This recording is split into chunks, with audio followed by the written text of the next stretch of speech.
हाँ तो विद्यार्थियों, आज अपनी इंग्लिश में टॉपिक स्टार्ट करेंगे टेंस। पिछले 2-3 दिनों से आपको वर्ब जो बेची जा रही है उनका कहा था कि आपको याद करनी है। आशा करता हूँ कि सबने अच्छे से पढ़ी होगी, उनको याद की होगी, क्योंकि वो जो वर्बें याद होगी तभी अपने इन टेंसों को आगे कर पाएंगे। क्योंकि इन टेंसों को अपने सबसे पहले अपने क्या करेंगे, टेंस में हिंदी से इंग्लिश बनाना सीखेंगे, उसके बाद में आगे के लेवल का भी होता है वो अपने बाद में सीखेंगे। तो सबसे पहले टेंस टेंस की बात करूं, टेंस कहते हैं अपने सामान्य रूप में काल, हिंदी में कहते हैं काल, जैसे भूतकाल, भविष्यकाल और वर्तमान काल, 3 प्रकार के काल होते हैं। उसी प्रकार टेंस टेंस के प्रकार कितने होते हैं?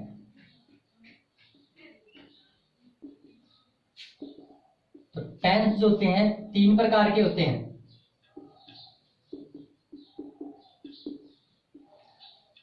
सबसे पहले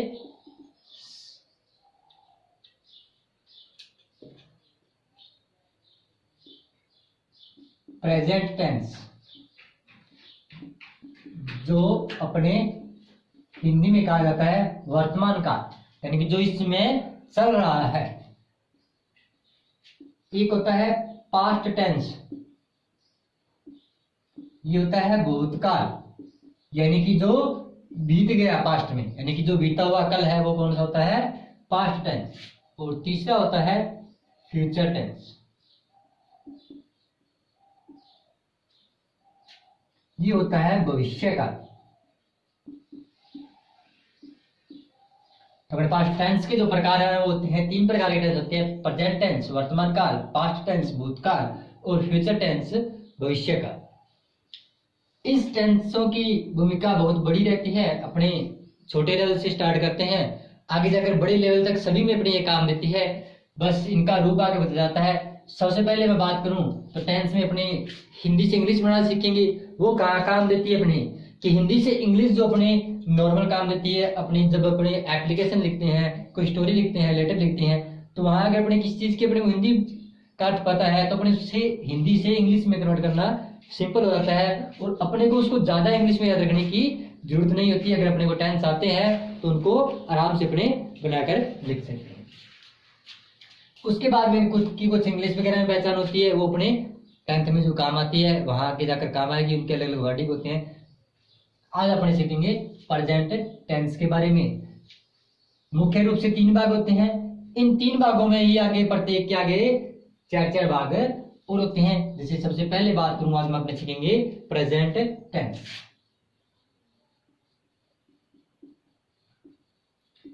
प्रेजेंट टेंस अभी आपको बताया था वर्तमान का।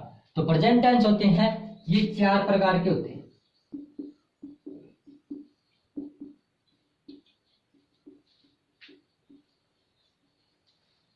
ये जो प्रकार होते हैं सभी में एक साथ ही मिलेंगे। ऐसे ही 4 प्रकार प्रेजेंट में होंगे, ऐसे ही 4 पास्ट में, और ऐसे ही 4 अपने पास फ्यूचर में भी मिलेंगे। तो 4 8 और 4 12, यानी कि टोटल अपने पास कितने पार्ट बंट गए? इनके 12 पार्ट बंट गए। लेकिन मुख्य रूप से जब भी बड़े पूछ ले कि मुख्य रूप से टेंस कितने प्रकार होते हैं, काल कितने प्रकार होते हैं, 3 प्रकार के होते हैं अपने पास।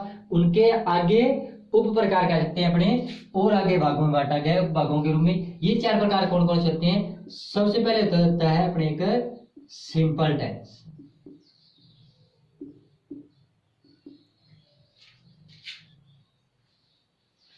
उसके बाद में होता है कंटिन्यूस,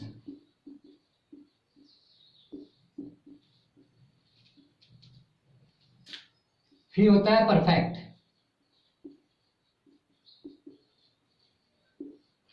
और उसके बाद में होता है परफेक्ट कंटिन्यूस। तो प्रेजेंट टेंस के 4 भाग हो गए, simple tense, continuous tense, perfect tense और परफेक्ट कंटिन्यूस। ये सभी के 4 भाग होते हैं। ऐसे ही 4 पास्ट के होते हैं, ऐसे ही 4 फ्यूचर के होते हैं। आप आगे धीरे धीरे इनको सभी को पढ़ेंगे। आज अपने सबसे पहले पढ़ेंगे प्रेजेंट टेंस का पहला भाग सिंपल टेंस। तो सबसे पहले अपने स्टार्ट करते हैं प्रेजेंट का सिंपल भाग। इसको अपनी वीडियो रोककर अपने इन सभी को रफ कॉपी में उतार लें। सबसे पहले स्टार्ट करता हूं आज सिंपल।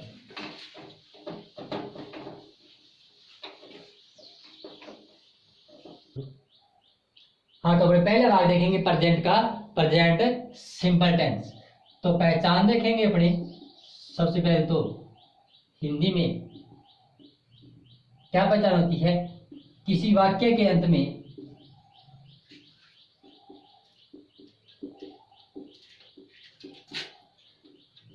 ता है, ती है और अगर इनमें से कुछ आता है किसी वाक्य के हिंदी के वाक्य अंत में, तो कौन सा टेंस होगा? प्रेजेंट का टेंस होगा। और कौन सा होगा? Present simple. देखो है जो शब्द है वो अपने क्या दिखाएगा? अपने को सभी प्रेजेंट सिंपल प्रेजेंट के टेंस दिखाएगा। लेकिन ये जो वाक्य शब्द है ता है, ती है, ये क्या दिखाएगा? प्रेजेंट सिंपल को दर्शाएगा। इससे पूरा पता चलता है कि प्रेजेंट का टेंस है, लेकिन कौन सा है? प्रेजेंट सिंपल का टेंस है। तो ये अपने पहचान होगी। जैसे एग्जाम्पल के तौर पर मैं बात करूं, राम स्कूल जाता है, तो ये कौन सा टेंस हो गया? Present simple. अंत में क्या आ गया? ता है आ गया। वे गाना गाते हैं, तो ये अपने क्या होगी? प्रेजेंट सिंपल के दो उदाहरण होंगे। अब अपने क्या आते हैं? हमको हिंदी से अपने इंग्लिश कैसे बना देती है, उसके लिए अपने सबसे पहले सीखेंगे हिंदी से इंग्लिश बनाने के लिए क्या करना होता है। तो हिंदी से इंग्लिश बनाने के लिए देखो इनमें क्या चीज होती है? इनकी वाक्य की रचना होती है। वाक्य रचना क्या होती है? सबसे पहले आता है सब्जेक्ट, उसके बाद में आता है हेल्पिंग वर्ब, उसके बाद में आती है वर्ब, उसके बाद आती है ऑब्जेक्ट। अब इन चीजों के बारे में आपको बता दूं कि सब्जेक्ट का मतलब होता है कार्य करने वाला। जैसे इसमें बात करूं, सबसे पहले क्या है? राम, तो राम क्या है? सब्जेक्ट, यानी कि जो व्यक्ति करने वाला है। राम क्या आ गया? सब्जेक्ट। इसमें क्या आ गया? वे क्या आ गया? सब्जेक्ट आ गया। वे को हिंदी में क्या कहते हैं? वे कहते हैं। आपको इन सब चीजों का पता ही है। वैसे राम का राम नाम आ गया, तो ये जो होते हैं क्या कहलाते हैं? सब्जेक्ट। हेल्पिंग वर्ब क्या होती है? इन टेंसों की सबकी अपनी अपनी हेल्पिंग वर्ब होती है, कुछ ना कुछ। वो अपने जैसे जैसे टेंस करेंगे उसके अंदर बताया जाएगा कि इस टेंस की कौन सी हेल्पिंग वर्ब है और उस टेंस की कौन सी हेल्पिंग वर्ब है। उसके बाद आती है वर्ब। वर्ब अपनी क्या होती है? क्रिया, जो भी आपको कुछ दिन पहले लिखवा कर भेजी थी कि वर्ब की फॉर्म होती है। उन वर्बों की अलग अलग फॉर्म लगती है, जिस कोई भी फॉर्म लग सकती है अपने, वो फॉर्म अपने जिस टेंस की लगेगी, जिस टेंस का करेंगे अपने उसमें अपनी लिखी होगी। जैसे इसमें जाता है, तो जाता क्या हो गया? जाना। इसमें क्रिया कौन सी होगी? वर्ब कौन सी होगी? जाना। जाना क्या कहते हैं? गो कहते हैं। आपको जो वर्ब लिखा है उसमें देख लेना सभी को। जाना क्या कहते हैं? गो। यहाँ क्या आ गया? गाना गाते हैं, तो गाना क्या होता है? सॉन्ग। क्रिया क्या होगी? वर्ब क्या होगी? सॉन्ग। उसकी जो भी अपने फॉर्म लगेगी, फर्स्ट फॉर्म, सेकंड फॉर्म या थर्ड फॉर्म, वो अपने टेंस के हिसाब से लिखी होगी, तो अपने उसमें से देख के याद की होगी, तो अपने को वो फॉर्म लगानी है। ऑब्जेक्ट का मतलब होता है कर्म। जैसे कि इसकी बात करूं, राम स्कूल जाता है, तो कहाँ जा रहा है? स्कूल जा रहे हैं। वे गाना गा रहे हैं, तो क्या गा रहे हैं? गाना गा रहे हैं। जैसे मैं क्रिकेट खेल रहा हूँ, तो क्या खेल रहा हूँ? क्रिकेट। तो क्रिकेट क्या हो गया? ऑब्जेक्ट, यानी कि बाकी जो बचता है वो ऑब्जेक्ट। उसके अलावा कई बार कुछ अदर बच जाता है, तो वह साथ में आ जाएगा एनी अदर। ये सिंपल स्ट्रक्चर होती है किसी भी टेंस की। अब अपन करते हैं प्रेजेंट सिंपल की वाक्य रचना। तो प्रेजेंट सिंपल की वाक्य रचना इंग्लिश में स्ट्रक्चर लिखते हैं, इस प्रकार से लिखूंगा मैं स्ट्रक्चर। तो देखो आज के समय क्या आता है? प्रेजेंट सिंपल में क्या आता है? सब्जेक्ट आता है, उसके बाद में प्रेजेंट सिंपल में कोई हेल्पिंग वर्ब नहीं आती।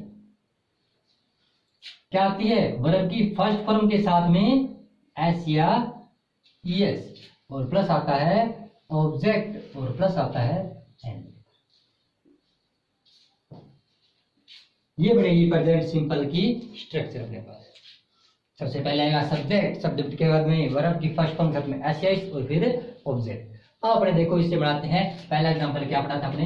राम स्कूल जाता है। तो राम स्कूल जाता है, तो इसमें सब्जेक्ट क्या हो गया? राम। तो सब्जेक्ट क्या आ गया? राम। उसके बाद में वर्ब की फर्स्ट फॉर्म, वर्ब क्या आ गई? जाना। तो जाना क्या होता है? गो की फर्स्ट फॉर्म क्या होती है? गो ही होती है फर्स्ट फॉर्म, जो अपने वर्ब आ गई गो। उसके साथ क्या लगेगा? एस या ई से लगेगा। तो एस या ई से आपको छोटी कक्षा में बताएगा चौथी क्लास में, किसके साथ एस लगता है, किसके साथ ई से लगता है। गो लास्ट में ओ आ गया, तो उसके साथ क्या लगेगा? ई से लगेगा। तो राम गोज। अब देखो एक चीज और याद रखना है, जब भी अपने कहीं किसी स्थान पर जाते हैं तो उसके साथ टू लगता है, और किसी स्थान से आते हैं तो उसके साथ फ्रॉम लगता है। ये चीज एक्स्ट्रा होती है जो टेंस के अंदर नहीं लिखी होती, वो अपने को याद रखनी होती है। कि जब भी अपन कहीं जाएंगे तो क्या लगेगा, टू लगेगा, टू यानी कि टीओ, इस प्रकार से टू लगेगा, और टू लगेगा टीओ, और जाना होता है जाने के लिए टू लगेगा, और कहीं से आ रहे हैं तो क्या लगेगा, फ्रॉम। जैसे अपने कहते हैं कि वह दिल्ली से आ रहा है, वह कलकत्ता से आ रहा है, तो वहां क्या लगेगा, फ्रॉम। तो यहाँ क्या है, वो जा रहा है, तो राम गोज क्या लग जाएगा, टू। अब कहाँ जा रहा है, ऑब्जेक्ट लगेगा स्कूल, तो स्कूल, तो राम गोज टू स्कूल। तो ये होगी प्रेजेंट सिंपल की स्ट्रक्चर के हिसाब से इसकी वाक्य रचना। अब ये अपनी सिंपल की स्ट्रक्चर होगी।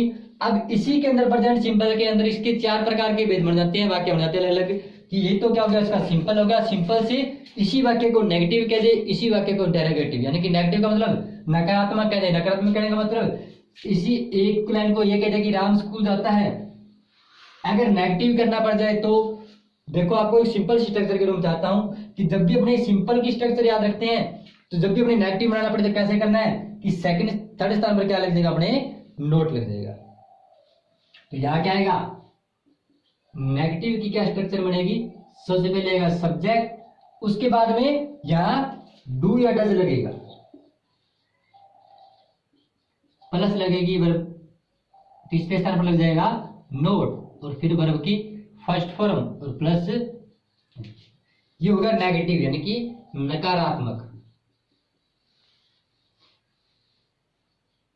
फिर होता है प्रश्नवाचक,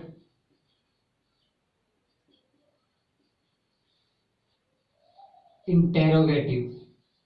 इंटेरोगेटिव में क्या होता है, इसमें से हेल्पिंग वर्ब को पहले ले लेंगे, हेल्पिंग में क्या आ गई, डू या डज, इस डू या डज को पहले ले लेंगे, बाकी को वैसे का वैसा, इसके बाद में क्या देगा, सब्जेक्ट प्लस नकारात्मक तो है नहीं तो नोट नहीं लगेगा, वर्ब की फर्स्ट फॉर्म प्लस ऑब्जेक्ट।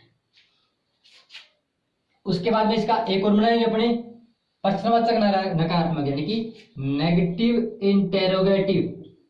तो नेगेटिव इंटेरोगेटिव में क्या लगेगा, ये जो बना है सेम इसी प्रकार का, लेकिन थर्ड स्थान में क्या लग जाएगा, नोट, यानी कि पहले क्या लिखे इसमें, डू या डज लिखा है, ऊपर लिख देता हूं मैं,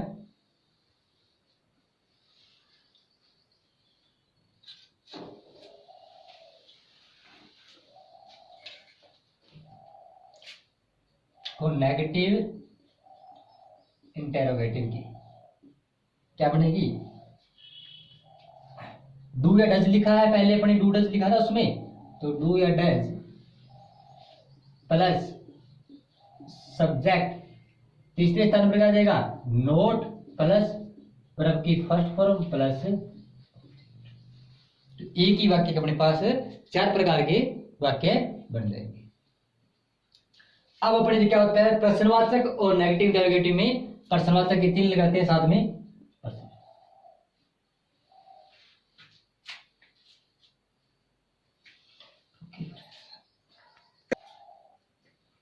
हाँ, तो पहले अपना बना लिया राम स्कूल जाता है। अब अपने क्या करेंगे, इसके तीन और बनाएंगे।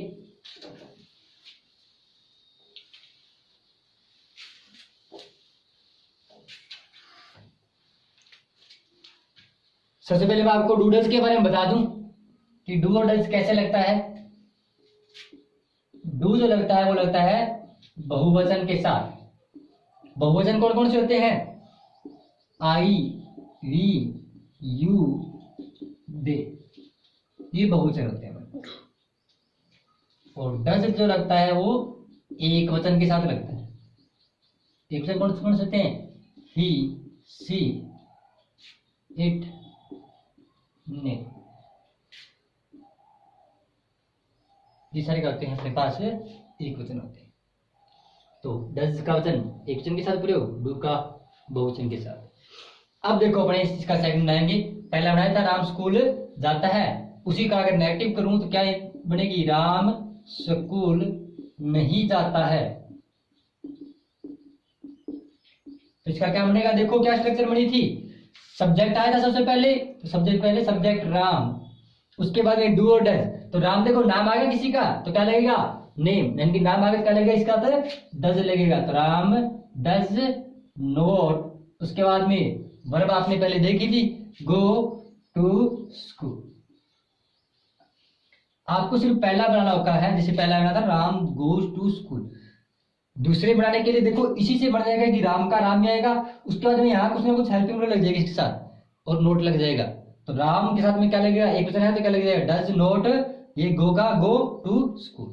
अब देखो अपने का जब तीसरा बनाना है तो इसी से देखो अपने क्या आ जाएगा, हेल्पिंग वर्ड जो है पहले आ जाएगी। हिंदी में क्या लिख पड़ेगा उसका कि क्या राम स्कूल जाता है, तो क्या आ जाएगा सबसे पहले डज, उसके बाद में राम, फिर गो टू, इसी से मैंने सिर्फ नोट हट गया, डज पहले आ गया, राम गो टू और स्कूल। तीसरा बनाएंगे कि क्या राम स्कूल नहीं जाता है, इसी से बन जाएगा आगे वाला, एक से आगे वाला बन जाएगा, पहले से ये बन जाएगा, दूसरे से ये बन जाएगा, तीसरे से आगे बढ़ जाएगा। तो डज राम और तीसरे स्थान पर क्या गया नोट। जब भी नहीं वाला आ जाए तो उससे पहले वाला जो है उसके साथ तीसरे स्थान पर नोट लगा दो बस, does Ram not go to school. ये अपने इसका चौथा सेंटेंस बना। तो इस प्रकार से अपने चारों इनके सेंटेंस बनाने हैं। आपको अगर कुछ समझ नहीं आ रहा है तो वीडियो को एक दो बार देख लें। बाकी जिन बच्चों को समझ में आ गया अच्छी बात है, अगर नहीं समझ में आ रहा तो आप इसी वीडियो को दोबारा रिपीट करके देख सकते हैं। 2 बार रिपीट करके देखोगे आपको आराम से सब कुछ समझ आ जाएगा। अभी आपको इन पर एक्सरसाइज के लिए कुछ 4-5 मैं वाक्य दूंगा, उनकी आपको प्रैक्टिस करनी है सभी को।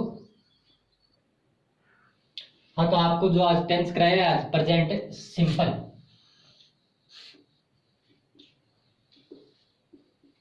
उस पर ये 5 एग्जाम्पल लिखे हैं। इन 5 एग्जाम्पल की आपको इंग्लिश में आनी है। जैसे पहला लिखा है हम क्रिकेट खेलते हैं, तो इसमें आपको सब्जेक्ट वर्ब वगैरह पहचाननी है। जैसे खेलते तो वर्ब कौन सी होगी, खेलना। वह बाजार जाता है, सीता कपड़े धोती है, राम खाना खाता है और वे गाना गाते हैं। इन सभी की वर्बें आपको देखनी है, कौन कौन सी वर्ब है। वर्ब की स्पेलिंग वैसे तो फर्स्ट पर भी लगेगी एक बार, तो आपको वैसे वर्बें करवाई हुई है, उन वर्बों को अच्छी तरह से देख लेना। आपको वर्बें लिखी होगी, आपको आता अलग से एक तरह से लिख लेना, उनमें वर्बें देख लेना कौन कौन सी वर्ब है। अगर किसी ने नहीं लिखी है तो अभी भी अपने जो वर्क दिया हुआ है उसमें से देखकर अपने वर्ब लिख लो, क्योंकि इन वर्बों का हो तो अपने जब तक अपने टेंस करेंगे, जितने दिन तो टेंस का टॉपिक चलेगा, ये वर्बें अपने काम आएगी जैसे जैसे अपने आगे बढ़ जाएंगे। अब देखो आपको इन 5 के सभी के 4-4 बनाने हैं। इसके 4 बनेंगे। 4 कौन कौन से, इसका पॉजिटिव, नेगेटिव, इंटरोगेटिव और नेगेटिव है कि सिंपल, फिर नकारात्मक, फिर पर्सन वाला और फिर नेगेटिव डेरिवेटिव। इसी प्रकार सबके 4-4 वाक्य बनाने हैं आपको।